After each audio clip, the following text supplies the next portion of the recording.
বিশ্ব নবী মুহাম্মদুর রাসূলুল্লাহ সাল্লাল্লাহু আলাইহি ওয়াসাল্লাম বলেন, যে ব্যক্তি আল্লাহ তাআলার সন্তুষ্টি অর্জনের জন্য, আল্লাহ তাআলার রেজামন্দির জন্য, যে ব্যক্তি আল্লাহর ঘর মসজিদ নির্মাণ করবে, নবীজি বলেন বানাল্লাহু লাহু বাইতান ফিল জান্নাহ, আল্লাহ রাব্বুল আলামিন ওই ব্যক্তির জন্য জান্নাতের মধ্যে ঘর নির্মাণ করবেন। নবীজি সাল্লাল্লাহু আলাইহি ওয়াসাল্লামের হাদিস অনুযায়ী বলখের বাদশাহ হারুনুর রশিদ রাহমাতুল্লাহি আলাইহি, বাদশাহ হারুনুর রশিদ রাহমাতুল্লাহি আলাইহি মনে মনে চিন্তা করলেন, আমি একটা মসজিদ নির্মাণ করব।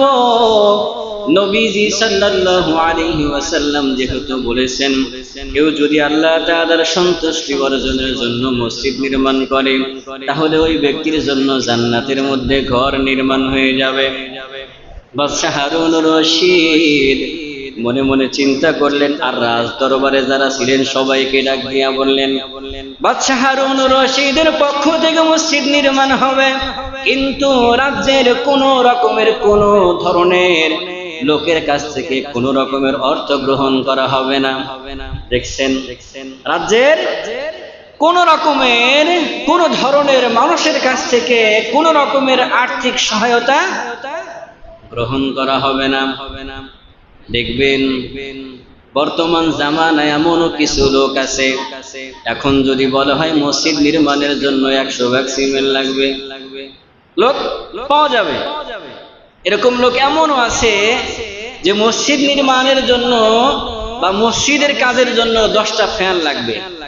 অনেক আল্লাহওয়ালা, অনেক মুখলেস, অনেক দানবীর এমন আছে, হুজুর বলে কি ভাই ফ্যান কয়টা লাগবে, কয় ফ্যান 5টা লাগবে, কয় হুজুর ফ্যানের জন্য আর কালেকশন কইরেন না, ফ্যান যত লাগে আমি দেব। এরকম লোক আছে। আবার ছাদ ঢালাই করবে, ছাদ ঢালাই করার জন্য 100 বস্তা সিমেন্ট লাগবে।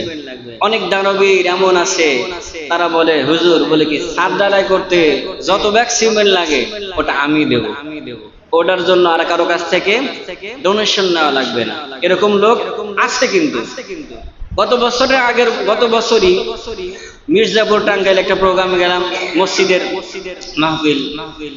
তো মসজিদ কমপ্লিট, কিন্তু বারান্দার কাজ আনকমপ্লিট, টাইলস করা হয় নাই, খাবার দাবার এখনো পর্যন্ত আছে।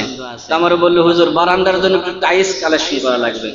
আমি বললাম যে আমি এমন একটা বয়ান করলাম, উনি আমাকে ফোন করতে বাধ্য হয়েছে, হুজুর বলে কি বারান্দার যত টাইলস লাগে আমি দেব। মারহাবা, বারান্দার যত টাইলস লাগে আমি দেব। তা আলহামদুলিল্লাহ ওনার বাসাতে আমাকে দাওয়াত দিয়েছিল। তো ওদেরকে বললাম যে আপনারা এখনই হিসাব করেন, যেহেতু উনি চলে যাবে, এখনই হিসাব করেন কত টাকা লাগবে। দেখে 1,32,000 এরকম প্লাস এরকম আসে। তো ওনাকে বললাম, উনি সঙ্গে সঙ্গে চেক করে দিলেন, হয়ে গেল। এরকম লোক কিছু এলাকার মধ্যে থাকে। ফর এক্সাম্পল যদি আমি বলি যে দেখেন আপনাদের মসজিদে একটা টাইলস, একটা এসি হয়ে গেছে, আমাদের মসজিদে আরেকটা এসির প্রয়োজন। হঠাৎ করে মানে আনফরচুনেটলি একবার 5 মিনিটের কালেকশনে আপনারা কিন্তু অনেকেই দান খয়রাত করেছেন, এরকম করেন নাই? হ্যাঁ, কেন করেন? কারণ দেখেন দান খয়রাত এমন একটা বিষয় যে আপনি যেটা খাইতেছেন ওটা চলে যাবে, ওটা আপনি ফিরে পাবেন না। কিন্তু আপনি যেটা দান করবেন এটা আপনি অগ্রে প্রেরণ করলেন, এটা আপনি পরবর্তীতে আখিরাতে হাসরের ময়দানে আপনি এটা পেয়ে যাবেন। তো পিতা মাতা মারা গেলে আমরা কি করব?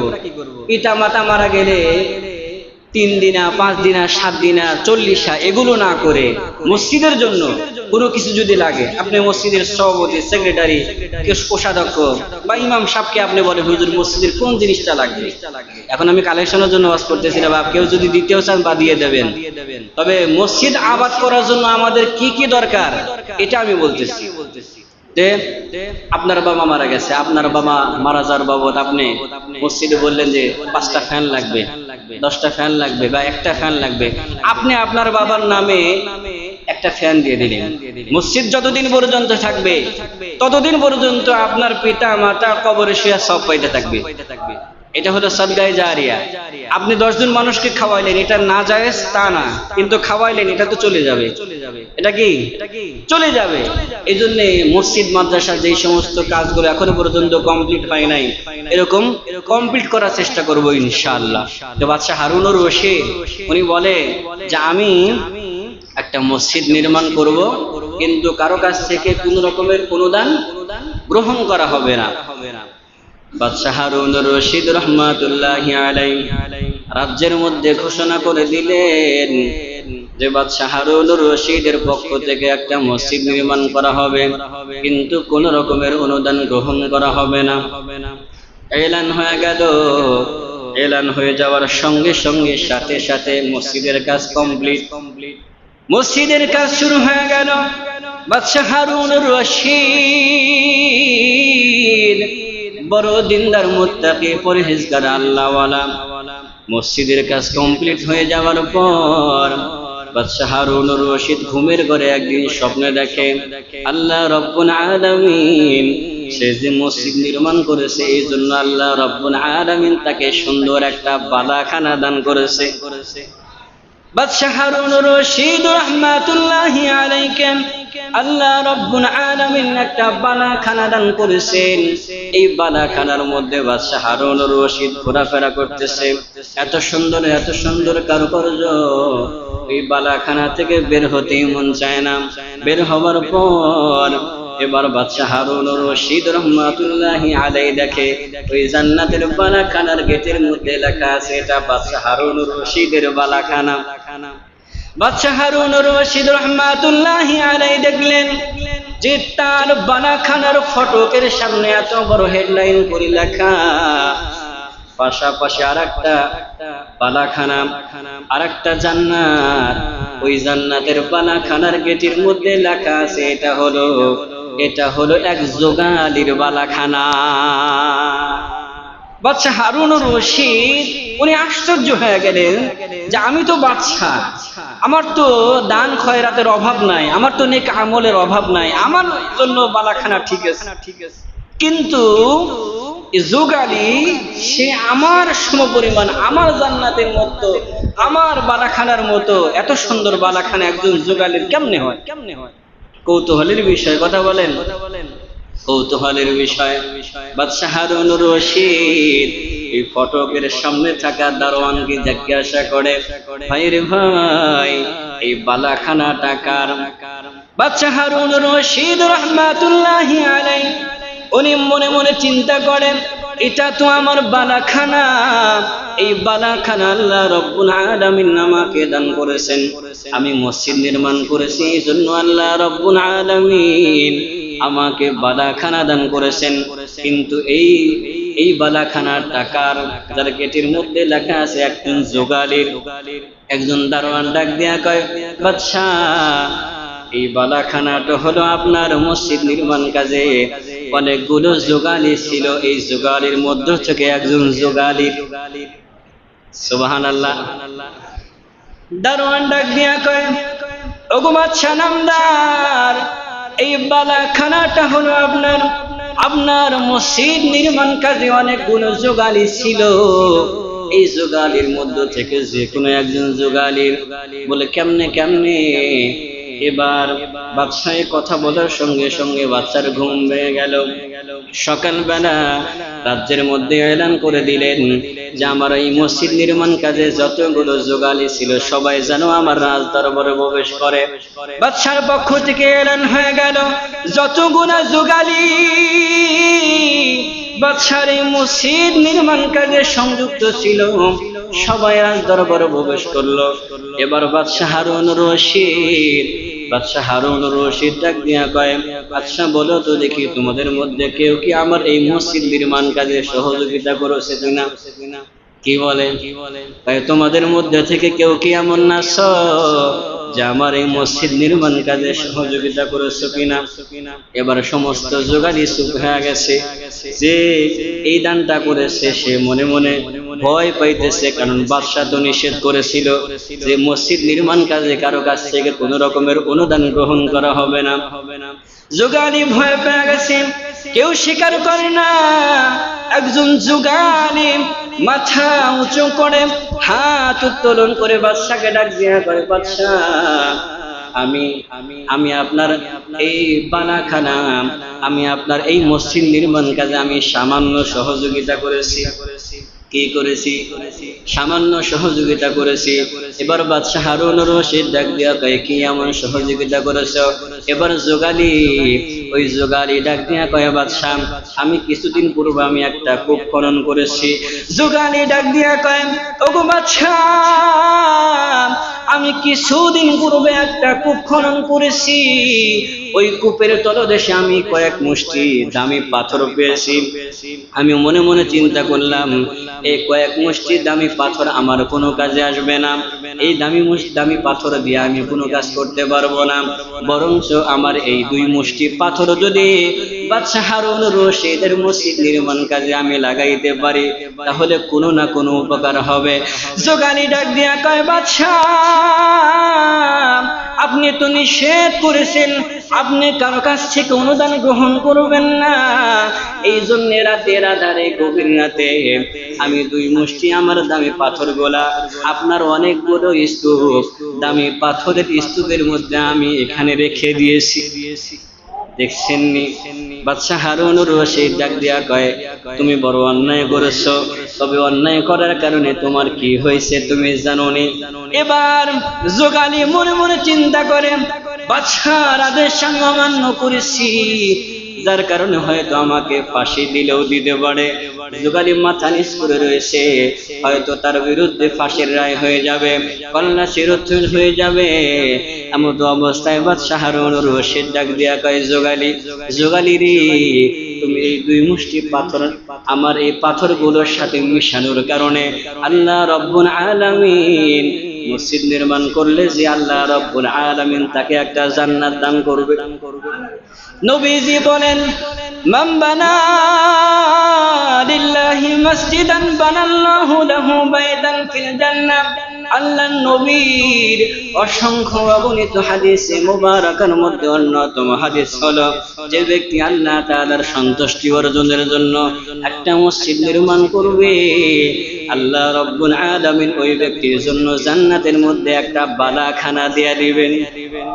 বাদশাহ হারুন রশিদ ডাক দিয়া কয়, যোগালী রে, এই মসজিদ নির্মাণ করার কারণে আল্লাহ রব্বুল আলামিন আমাকে একটা বালাখানা দান করেছে। এই যোগালী, তুমি এমন একটা আমল করেছো, এই মসজিদ নির্মাণ কালে আমি বাদশাহ হারুন রশিদ লক্ষ লক্ষ কোটি কোটি অর্থ ব্যয় করেছি। অর্থ ব্যয় করার কারণে আল্লাহ রব্বুল আলামিন আমাকে জান্নাত দান করেছে। এই যোগালী, তুমি সামান্য 2 মুষ্টি দামি পাথর আমার দামি পাথরের স্তূপের মধ্যে মিশ্রণ করার কারণে আল্লাহ রব্বুল আলামিন আমার জান্নাতের সমপরিমাণ জান্নাত তোমাকে দান করেছে। দুনিয়ার মুসলমান ইমানদার, এই যে 25-30 লক্ষ টাকা খরচ করে আজকে মসজিদ হয়েছে, বলেন তো দেখি, 1-এর না 10-এর? হ্যাঁ, 1-এর না 10-এর? 10-এর। কিন্তু দেখেন, এই মসজিদ নির্মাণ কাজে সবাই 10-20 টাকা 100 টাকা 1 ব্যাগ রড সিমেন্ট দিয়া সাহায্য সহযোগিতা করছেন না? বলতে পারেন যে হুজুর, এই মসজিদের মধ্যে আমার অনুদান আছে, বলতে পারেন কি পারেন না? এই জন্যে আমি মনে করি, মসজিদের কোনো কাজ যদি শুরু হয়, তখন আমাদের সবাইকে কালেকশনের জন্য না, এমনিতেই আমার এগিয়ে আসতে হবে। কারণ আমার বাবা চলে গেছে, আমার মা চলে গেছে, আমার পাড়া প্রতিবেশী ছোট্ট ছোট্ট ছেলে মেয়ে আত্মীয় স্বজন চলে গেছে। আমি তাদের জন্য আমি 1 ব্যাগ সিমেন্ট দিই, আমি 10 কেজি রড দিয়ে দিই, আমি কিছু টাইলসের টাকা দিই, আমি 100 টাকা 100টা ইটের দাম দিয়ে দিই। এতে কি হবে? যতদিন পর্যন্ত আপনি জাহান্নামে দিতেছেন, ততদিন পর্যন্ত এটা কি থেকে যাবে। মসজিদে ফর এক্সাম্পল যদি বলি, 1 বছরে 5 লক্ষ টাকা জালসা বাবদ ক্যাশ হয়েছে। আমরা শুধু মনে করি যে ক্যাশের টাকা ফুরাইতে হবে, ক্যাশের টাকাটা আমাদের এক্সট্রা ব্যালেন্স, কিন্তু উপস্থিত আমাদেরকে কালেকশন করে মসজিদটাকে আবাদ করতে হবে। তা আমার কথা হলো, মসজিদ আবাদ করার প্রথম নাম্বার শর্ত হলো 5 ওয়াক্ত নামাজ মহল্লাবাসী সবাইকে আদায় করতে হবে। এটা হলো প্রথম নাম্বার আবাদ করার শর্ত। প্রথম আপনি সরাসরি আপনি ধান লাগাইবেন না, আগে সুন্দর করে হাল বয়ে আগে সার মার দিতে হবে না? এটাই হলো এটা। কিয়ামতের আগে, কিয়ামতের আলামতের মধ্যে এটাও আলামত, মসজিদগুলো সুন্দর হবে। মসজিদ সুন্দর করার জন্য সবাই প্রতিযোগিতা লাগাই দিবে। এক সমাজের লোক আর এক সমাজের কাছে বাহাদুরি করবে, আমাদের মসজিদ 3 তলা হয়েছে, এত সুন্দর করছি, অত সুন্দর করছি, অথচ কি কাতারগুলো শূন্য থাকবে।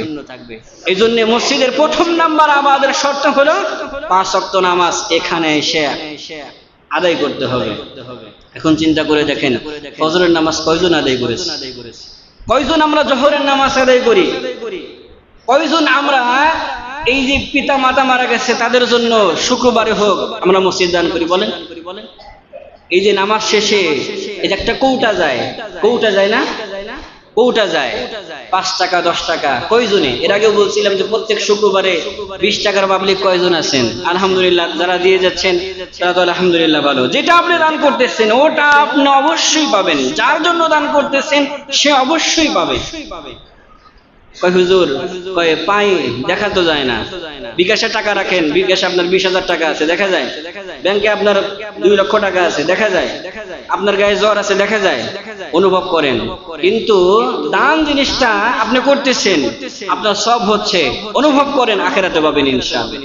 অনেকে দেখা যায়, আর একটা মাসআলা মনে পড়ে গেল, রাস্তাঘাটে আমরা টাকা পরে পাই না? রাস্তাঘাটে আমরা টাকা পরে পাই কিনা? এই টাকা অনেকে আমাদেরকে বলে, হুজুর এই যে 5 টাকা পরে বসে মসজিদে দিলাম, মসজিদের ঠোঙ্গার মধ্যে রেখে দিই, 10 টাকা পাইছি। আবার অনেকে এটাও মনে করে 5 টাকা পাইলে বা 10 টাকা পাইলে তার সাথে সমপরিমাণ টাকা মিশ্রণ করে মসজিদে দান করা লাগে। এটা কখনো করতে যাবেন না। সবচাইতে পরে পাওয়া টাকা সর্বপ্রথম যে গুরুত্বপূর্ণ কাজ হলো, আপনি যদি সেটা পেয়ে থাকেন বা এমন জায়গায় যেটা অন্য কেউ পাইলে ক্ষতি করতে পারে, বর্তমান সমাজ তো এখন অবস্থা খারাপ, এই টাকাটা আপনি খোঁজ করবেন, এলাকাবাসীর মধ্যে খোঁজ করবেন যে অমুকের টাকা বা টাকা হারাইছে কিনা। খোঁজ করার পর আপনি যখন কোনো এর মালিকানা যখন আপনি না পাবেন, এরপরে কিছুদিন ওয়েট করার পরে আপনি এই টাকাটা তার নামে সাদকা করবেন, এই বলে যে আল্লাহ এই টাকাটা যার হারাইছে, এই টাকাটা যার, জানেন কে? কে জানেন? তার নামে সাদকা করতে হবে।